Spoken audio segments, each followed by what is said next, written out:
welcome back.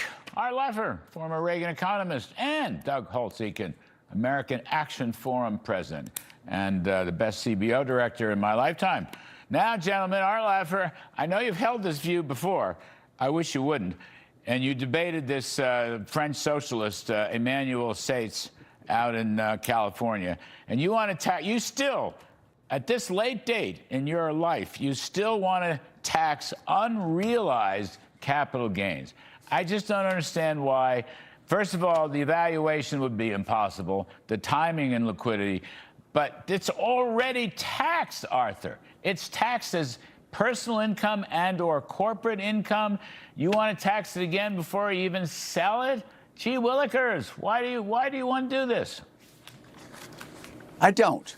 I don't want to tax unrealized capital gains. I want to tax increases in unrealized capital gains, which is an income item, Larry. That's all it is. Now, in the debate, I was showing this, that he could have done many different ways to go after the wealthy. This was not the focus of that debate. His program was possibly the worst wealth tax I've ever seen in my life. It will cripple and destroy California, and I was using alternative things he could have done. But you do want to tax increases in unrealized capital gains, but that's not the whole picture. You want to use that base increase to lower tax rates. For example, I think we should go back down to the Reagan highest rate of 28%, or maybe even lower to 25%. And then once you have your unrealized capital gains taxed, which it is not taxed now, and if you die, it has a step-up basis there, so it is never, ever, ever taxed. That's wrong, but lower the rate to 25% on the top, which is my key goal,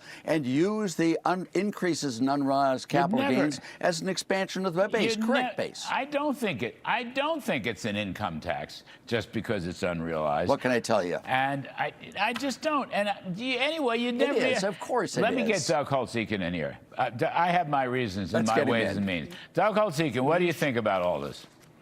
You should never make me pick between friends, but Arthur, you're wrong. I just don't understand this at all. We need to broaden the base so that we can get rates down, absolutely. What should we begin taxing first and foremost? Consumption. We tax pieces of consumption that are not taxed now. That's good. You want to maintain the incentives to save, invest, and tax and return to capital is not that incentive. So I think we're going down the wrong way here. I understand the technical argument, but I don't think it's the right way to think about where this tax code needs to go. I mean, Art. Well, when you were, yeah. I was just going to say. I was last night or the night before, we had Senator Ron Johnson on, who's an awfully good guy. He's a supply-sider and he's a conservative. I said, how about 15%? I'd like to lower the capital gains tax to 15% and index it for inflation. I'd like the personal income tax rate, at least the middle brackets, to go to 15, and I'd like the corporate rate to go from 21 to 15. Now, you might not get that, but those are goals. And I'd like to jam it all into a big fat reconciliation bill, okay, that would give the Republicans something good to sell, something good and juicy to sell in the midterm elections. And then, by the way, waste, fraud, corruption, all those savings should be in there too. But Art, the whole issue of taxing capital troubles me because it's confiscatory. It's been taxed once, if not twice, or even 3 times before you get to it as a capital gain. That's the part I don't get, Art.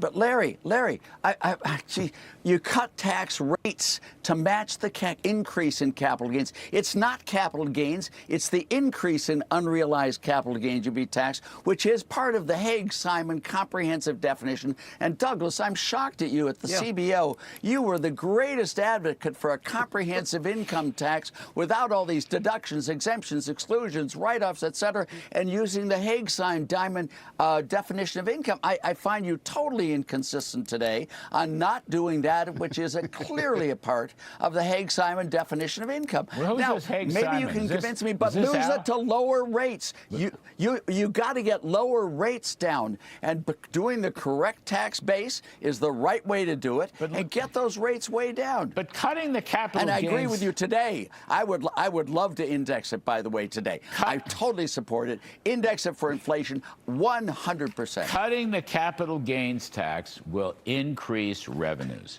It has every That's true. time. Yes, That's it true. will. It will. That's true. But you'll never. Yes. Dougie, go ahead. He was challenging you. He's talking about Haig. I don't know if he's talking about Al Haig or Jimmy Haig or whoever Haig. I don't know. Haig and Haig. I don't know. Help me out here. Simon Haig. It's real simple.